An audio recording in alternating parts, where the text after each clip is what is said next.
क्या अवध में उठी भगवा लहर मध्य प्रदेश तक पहुंच गई? चढ़ मुगलों की छाती पर हमने भगवा लहराया है। कब्र से उठकर देख ले बाबर, मंदिर वही बनाया है। कब्र से उठकर देख ले बाबर, मंदिर वही बनाया है। क्या यूपी का चुनाव योगी अयोध्या मॉडल पर लड़ेंगे? क्योंकि उस समय मुगलों ने पूरे भारत का इस्लामीकरण करने की एक मुहिम चला रखी थी। औरंगजेब जैसा क्रूर बादशाह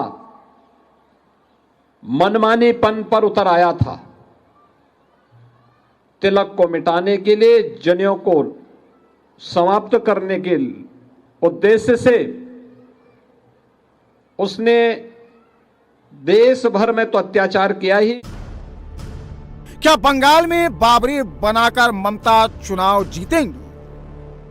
हाँ, वो तो बाबरी मस्जिद का शिलान्यास होगी 6 दिसंबर। स्टेट का मेरा नेता सब लोग को संहति दिवस भी उद्यापन होगी। बाबरी, अयोध्या, मुगल, आक्रांता, भगवा और हरा, यूपी से लेकर बंगाल तक ये शब्द सियासत के कीवर्ड बन गए हैं। अयोध्या के राम मंदिर पर जितने यूपी वाले बाबा लाउड हैं, उतने ही तेवर एमपी वाले बाबा के भी टाइट हैं। बागेश्वर सरकार तो अयोध्या से मथुरा तक पहुंच गए हैं और जिनको भगवा से दिक्कत है उनको सीधे सीधे खिसकने की बात कह रहे हैं। और एक बात कहें पागलों, चढ़ मुगलों की छाती पर हमने भगवा लहराया है। चढ़ मुगलों की छाती पर हमने भगवा लहराया है। कब्र से उठकर देख ले बाबर, मंदिर वही बनाया है। कब्र से उठकर देख ले बाबर, मंदिर वही बनाया है। बाबर, ये देश रघुवर का है, अभी तो वहीं बना है। कृष्ण लला हम आएंगे, माखन मिश्री खाएंगे। और जिनको दिक्कत हो बेटा जल्दी खिसक लेना। जहां कभी हरा ध्वज लहराने की योजना चल रही थी, वहां आज भगवा लहराया। पूरे विश्व को हम शुभकामना देते हैं। यूपी के अयोध्या में उठी राम लहर अवध से मथुरा और मध्य प्रदेश तक पहुंच रही है। लेकिन अभी यूपी के चुनाव में 1 साल से ज्यादा का वक्त है। लेकिन बंगाल में चुनावी माहौल बन चुका है। 26 का पहला चुनाव बंगाल में ही होगा और बंगाल में अभी से बाबरी को जमीन देकर 26 का चुनावी सीन बनाया जा रहा है। इस पोस्टर को ध्यान से देखिए। पोस्टर में ऊपर बाबरी मस्जिद लिखा है और नीचे तारीख दी गई है 6 दिसंबर 1992 को अयोध्या में विवादित ढांचा गिराया गया था। लेकिन मुस्लिम वोट के लिए ममता की पार्टी मुर्शिदाबाद में बाबरी मस्जिद बना रही है, जिसका शिलान्यास 6 दिसंबर 2025 को होने वाला है। और यह पोस्टर मुर्शिदाबाद के बेलडांगा में लगाया गया है, जिसमें आयोजनकर्ता के तौर पर टीएमसी के विधायक हुमायूं कबीर का नाम लिखा है। हाँ, वो तो बाबरी मस्जिद का शिलान्यास होगी 6 दिसंबर। स्टेट का मेरा नेता सब लोग को संहति दिवस भी उद्यापन होगी। मैं वहाँ का बेलडंगा में एक बाबरी मस्जिद 3 साल के लिए काम चलेगी, इसीलिए उनका भित्ति स्थापन होगी। किसको बुला रहे हैं आप उसमें? वो मुस्लिम लीडर लोग सब आएगी। मुस्लिम जो जाने वाने वाला है, जो कुरान हदीस, बड़ा नाम बाद में आपको ऐलान कर देंगे। अब्बास सिद्दीकी को आप बोल रहे थे? अब्बास सिद्दीकी तो जाएगी, वो तो लीडर नहीं, कोई राजनीति लीडर नहीं है। वो लोग तो फुरफुरा शरीफ को अच्छा आदमी है। हुमायूं कबीर पश्चिम बंगाल के भरतपुर विधानसभा क्षेत्र से टीएमसी के विधायक और पूर्व मंत्री हैं। हुमायूं कबीर बेलडांगा क्षेत्र में काफी असर रखते हैं और मुस्लिम समुदाय के बीच लोकप्रिय हैं। हुमायूं कबीर ने 2021 में भरतपुर विधानसभा सीट से जीत हासिल की थी, लेकिन इससे पहले वो सपा की साइकिल पर सवार थे। जब साइकिल पर सवार थे तब चुनाव में जमानत भी जब्त हो रही थी, लेकिन टीएमसी के पाले में आते ही किस्मत बदल गई है। 2016 में हुमायूं कबीर ने सपा के टिकट पर भरतपुर से चुनाव लड़ा था, लेकिन हुमायूं कबीर को महज 1497 वोट मिले थे, जबकि 2021 में पार्टी बदलती ही हुमायूं कबीर का ग्राफ बदल गया। करीब 1500 वोट पाने वाले हुमायूं कबीर ने बीजेपी कैंडिडेट को 43,083 वोटों के मार्जिन से हरा दिया। अब हुमायूं कबीर इस जीत को बाबरी के नाम पर और बड़ा बनाना चाहते हैं। मुर्शिदाबाद की 30 बीघा जमीन पर नई बाबरी मस्जिद बनाने का प्लान है। यह जमीन 16 लोगों की है। नई बाबरी बनाने के लिए जमीन खरीद की प्रक्रिया चल रही है। पूरा प्रोजेक्ट करीब 150 करोड़ रुपए का है। हुमायूं कबीर नई बाबरी प्रोजेक्ट को अपनी संस्था Paschim Bengal Islamic Foundation of India के जरिए आकार दे रहे हैं। नई बाबरी चंदे से बनाई जाएगी। इसके लिए ऑनलाइन चंदा लिया जा रहा है। शिलान्यास के लिए पहले यहां एक प्लेटफॉर्म बनाया जाएगा। उसके बाद इंजीनियर नई बाबरी का नक्शा बनाएंगे, फिर निर्माण शुरू होगा और इस पूरे काम में 3 साल का वक्त लगेगा। बंगाल में बाबरी के नाम पर जो कुछ भी हो रहा है, यह सीधे सीधे मुस्लिम वोट को मोबिलाइज करने के लिए हो रहा है। बंगाल के कुल जनसंख्या में 27% मुसलमानों की हिस्सेदारी है। कोलकाता, मुर्शिदाबाद, उत्तर और दक्षिण 24 परगना, मालदा और हावड़ा जैसे जिलों में मुस्लिम जनसंख्या अधिक है। विधानसभा में 90 सीट ऐसी हैं जहां मुसलमान ही जीत हार तय करता है और इन सीटों पर टीएमसी का जीत का स्ट्राइक रेट 90% का है। ममता इस वोट बैंक को और इंटैक्ट करना चाहती है, इसलिए बंगाल में बाबरी को जमीन देकर टीएमसी अपनी सियासी जमीन तैयार कर रही है। लेकिन ममता की पार्टी इस मास्टर प्लान में फंस गई है। टीएमसी विधायक हुमायूं कबीर ने जिस जगह पर मस्जिद बनाने की बात कही है, उस जमीन की अब तक रजिस्ट्री नहीं हुई है। जमीन के जो 14 पार्टनर्स हैं, उनमें कई लोग ऐसे भी हैं जो मस्जिद के लिए जमीन देने को तैयार नहीं है। बताया जा रहा है कि ममता बनर्जी जब 3 दिसंबर को मुर्शिदाबाद आएंगी तो इस मामले में कोई बड़ा बयान दे सकती हैं। लेकिन बीजेपी ने अभी से ममता के खिलाफ बाबरी को लेकर मोर्चा खोल दिया है। बीजेपी की फायर ब्रांड नेता उमा भारती ने तो ममता बनर्जी को सलाह दे डाली है।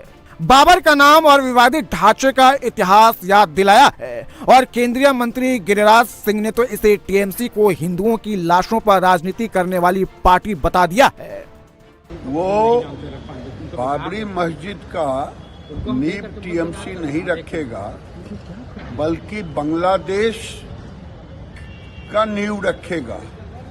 लेकिन बंगाल का हिंदू ममता बनर्जी भूले नहीं कि बांग्लादेशी और रोहिंग्या के बल पे उनकी सरकार चलती है। लेकिन हिंदुओं के लाश पर वो जिस ढंग से राजनीति कर रही है, वो राजनीति अब ज्यादा दिन चलने वाली है। ममता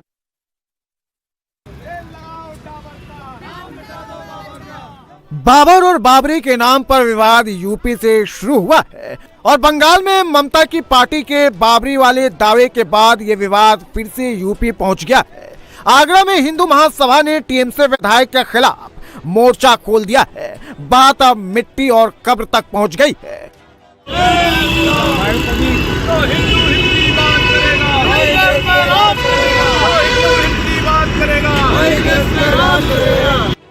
आगरा में हिंदू महासभा ने टीएमसी विधायक हुमायूं कबीर के खिलाफ विरोध प्रदर्शन शुरू कर दिया है। आगरा में हिंदू महासभा के कार्यकर्ताओं ने टीएमसी विधायक हुमायूं कबीर के लिए कब्र खोद दी है।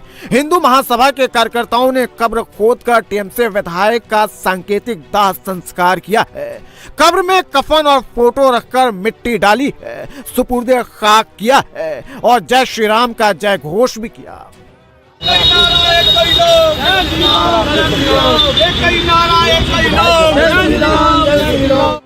हिंदू महासभा के कार्यकर्ताओं का कहना है कि अगर 6 दिसंबर को बंगाल में टीएमसी ने बाबर के नाम पर मस्जिद का शिलान्यास किया तो फिर यह सांकेतिक प्रदर्शन असल रूप लेगा।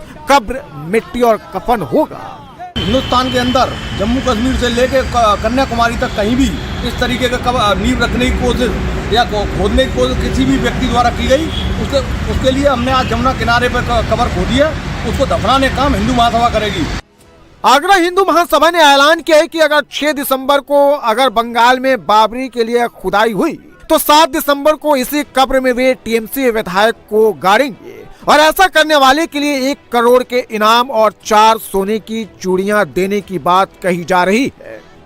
तू नीम खुदवा, उसके बाद में तुझे भरवाने का तो मौका ही नहीं मिलेगा और तू नीम भरवाएगा। 6 दिसंबर को मैंने तेरे के लिए कब्र तैयार कर रखी है। जो हमारे गुरुजी हैं जो अयोध्या के, तो उनने तेरे लिए 1 करोड़ रुपए इनाम रखा है। जो भी इसका गला काट के लेके आएगा तो उसको 1 करोड़ रुपए दिया जाएगा। उसके साथ साथ में मैं अपने सोने के कंगन भी चार दूंगी।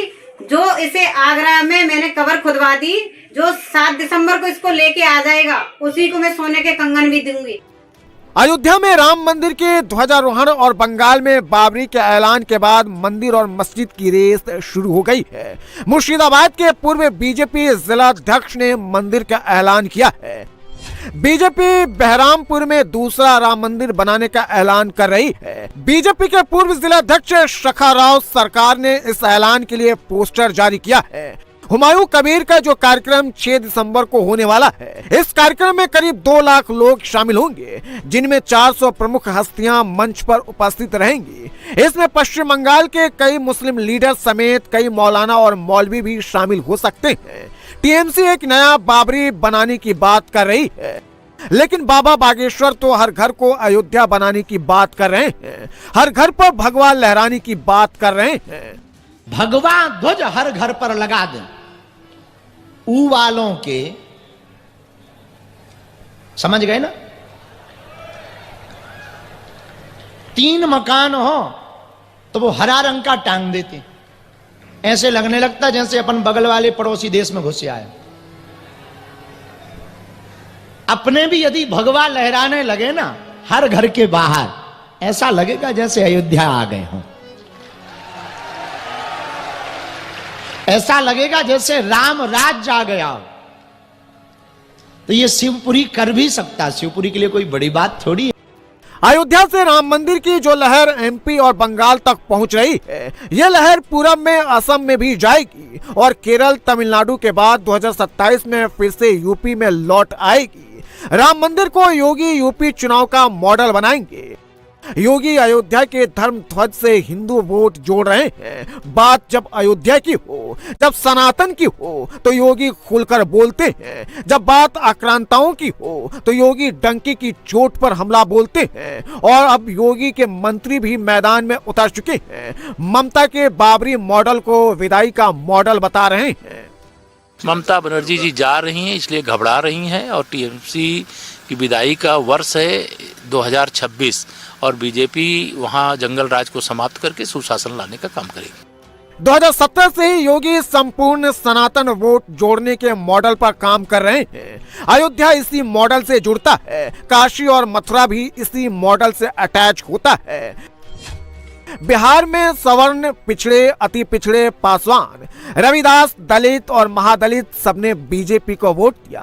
बिहार में पहली बार ऐसा हुआ कि आरजेडी का यादव वोट बैंक भी टूटा और बिहार के यादव बीजेपी की तरफ शिफ्ट हुए।